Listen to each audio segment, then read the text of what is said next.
dishonest and intentional production or exaggeration of physical or psychological symptoms for external gain, or like in layman's term, what I've been telling people if they don't understand is faking for personal gain. There's 4 types, 4 ways people go about it. The invention of symptoms, perseveration or describing symptoms that previously existed, exaggeration of real symptoms, or the transference of attributing real symptoms to a false cause. So there can be 2 types. The individual can exaggerate generic symptoms belonging to psychopathological areas or generic malingering, or symptoms related to a particular disease, which is specific malingering. Prevalence in patient referrals from civil and criminal legal settings is about 10 to 30%. And then for like what I do, my job, the prevalence of malingering in the disability and forensic context is 15%. Additionally, back to the distortion, when people are trying to detect malingering, the intentionality and the presence of like incentives or motivation must be considered. So there is quite a few issues classifying malingering. It's not something that can be diagnosed. It's not a DSM-5 diagnosable disorder. If it's misclassified, individuals may be stigmatized, resulting in negative connotations. Clinicians often avoid diagnosing malingering for the fear of legal consequences. For example, at my job, I give Wechsler IQ scales and memory scales, and we can't outright say someone is malingering. We can only say, like, give behavioral observations and say that we suspect that they may not be putting out their best effort or they didn't have the motivation. But also failure to detect malingering in cases of criminal and civil and just the legal realm can lead to the improper execution of justice. So getting to the detection tools. So researchers examine a plethora of detection tools, including structured inventory of malingering symptomology, which is the SIMS, Miller forensic assessment of symptoms, the MFAST, and tested memory malingering, which is the TOM. So when looking at different, there's cognitive malingering and mental disorder malingering, and when people are doing these assessments, they have to decide whether they're wanting to look at that because cognitive, they want to focus on the excessive impairment and unexpected patterns that these people are putting out, and for mental disorders, they want performance accuracy. So one of the main ones that people use is the test of memory malingering, which is the TOMS. That's what I was originally going to use. It's a performance validity test, or a PVT. It has excellent sensitivity and specificity, which means they don't get a lot of false negatives or false positives, which is the next point, minimal false positive classifications, and then the weights. So like I said, Wechsler intelligence scale, that's one of the tests I give. One researcher looked at digit span, which is, there's 3 types of digit span that we do on the weights. There's, I'm going to give you a group of numbers, I just want you to say them after me. And then I would say 9-7, and they would say 9-7 back. Then there's saying them backwards. So I'm going to give you a group of numbers, I want you to say them backwards. 7-1, and they would say 1-7, and then finally putting them in order from lowest to greatest. So that is one thing that we look at the most as a tester for the doctors. That's what I do. Because if I tell someone, say that the number's 9-7, and they say something like 10-11, it's kind of, there's not many people that are that limited to where they would do that. And then they also looked at block design, which is, we have blocks, they can be red, half and half or white, they get 2 blocks, we get 2 blocks, we show them a picture and we say, make your blocks look like the picture. The first picture is 2 red blocks next to each other. Again, it's very rare to have someone so limited that they can't do those 2 red blocks together. Like these researchers found that using those 2, it adds more tools for the detection of malingering. Getting on to what I used, it's the inventory of problems, 29. The development of the inventory inventory. It consisted of 2 studies, which when taken together resulted in the initial support for the validity of the IOP-29 in finding fainers or malingerers. The IOPM, back to the IOP-29, so they picked 29 items from approximately 250 items. So they narrowed it down, they cross-validated, and they chose those 29 items. Then they wanted to add a memory module. So they added the inventory of problems memory. It's designed just to provide another PBT to the IOP-29, and it's unique compared to a lot of PBTs because it is an implicit recognition memory test, and the item content is more complex than most PBTs. Additionally, it's self-administered, meaning that it may be more resistant to coaching due to it being harder to identify as a PBT. And then when combined together, so the IOPM, it showed higher specificity but lower sensitivity. So by combining the two, it remarkably increased the classification accuracy. So back to coaching, what I wanted to look at. Coaching, it's like, for what I did, I gave people a handout with the DSM-5 classification of ADHD. And I was seeing if people can use that to assist in their malingering. So Galanix, he found that providing coaching instruction and motivational incentives decreased the participants' performance on their overall accuracy scores, which means they were successfully able to feign, I believe it was a TBI, which is a traumatic brain injury. Edmondson looked at ADHD, which is where I started getting interested in that. They revealed that the symptom rates for the coach group were more like those with ADHD than were symptoms reported by non-coach participants, meaning that they were able to feign ADHD better than the people that were just instructed to.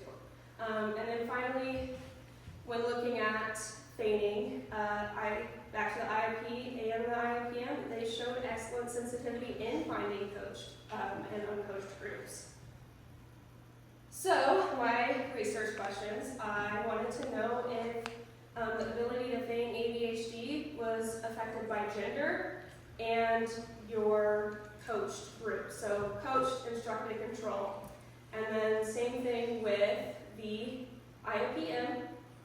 I'm not going to spend too much time on that. So the design is factorial between subjects, non-repeated measures design. My independent variables are the coaching condition and gender. Again, I'm not going to spend too much time on this. So those are our participants. One thing I will point out, which will be back to my limitations, is I wanted to look at gender but was only able to collect 30 males and 77 females. So that is not great for that. But, so to the procedure, I had, obviously after informed consent, I had people fill out a general demographics questionnaire asking age, gender, race, and then depending on what group you were in, which was control, you were asked to fill out the IOPM and the IOP-29, honestly. You were instructed to feign ADHD based on the knowledge you have about ADHD, and then there's coached. You're instructed to feign ADHD based on that DSM-5 criteria that I handed out. Back to those materials. This is the IOP-29. I don't think you can see it very well.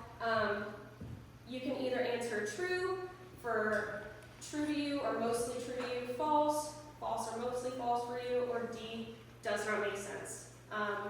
Questions range from I get along well with others, what's 7 plus 115, or my personal favorite, the mafia is after me because they are aware that I can spy on their organization and have valuable information. This is IOP-29. 5 minutes. Okay. They have participants recall what they saw on the IOP-29, and they pick between two of what they saw. Okay, sorry. So the results, the credibility cutoff for the IOP-29 IOP-29 was 0.5. If you were found greater than or equal to 0.5, you're considered non-credible. So out of the instructed group, there were 25 credible, 11 non-credible, coach 27 credible, 8 credible, and of note, the control group had 0 non-credible scores, which is great for the IOP-29. So the ANOVA found that there was a main effective group, so those groups did have an effect, but there was no effect for gender or group and gender interaction. The post hoc found that the instructed and coach group had a much higher IOP-29 score than the control group, and again, there was no significant difference between instructed and coach groups.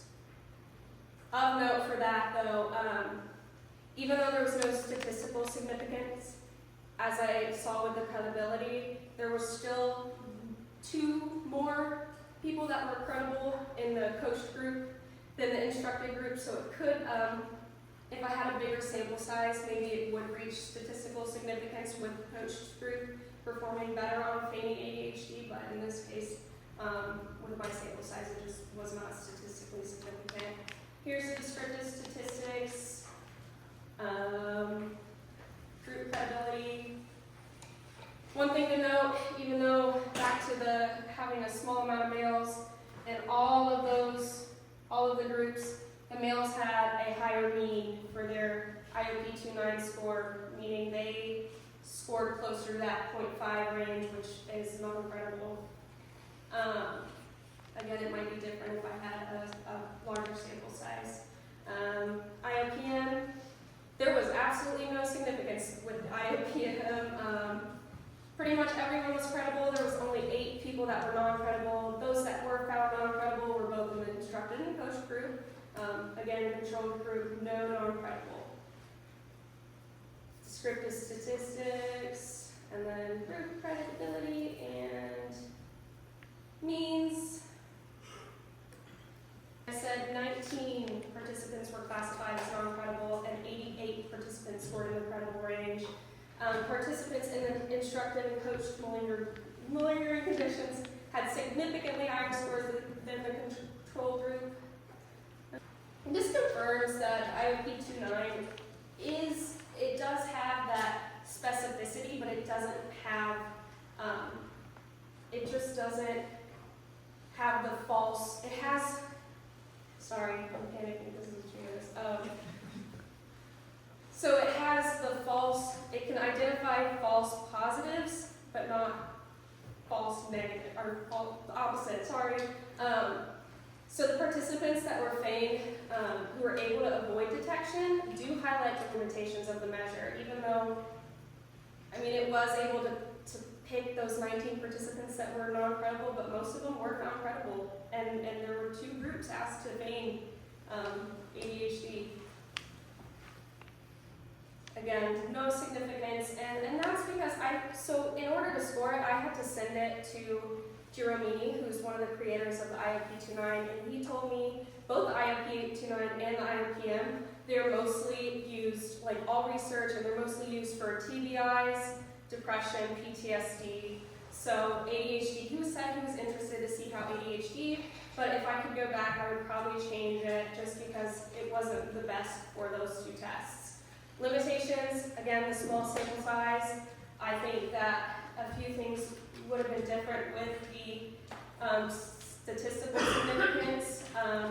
Coaching methods, if I used a more specific coaching method, that could also help. And there were no real world incentives, which is huge for malingering because people are doing it for personal gain. And this sample, there was no real world incentive. And then finally, it's effective in some instances of symptom feigning, but the sensitivity of the inventory is still limited. That's the main point. This emphasizes that the IOP-29 should be used with contextual information and maybe some other malingering assessments, and again, the IOPM is better suited for more memory deficit focused disorders.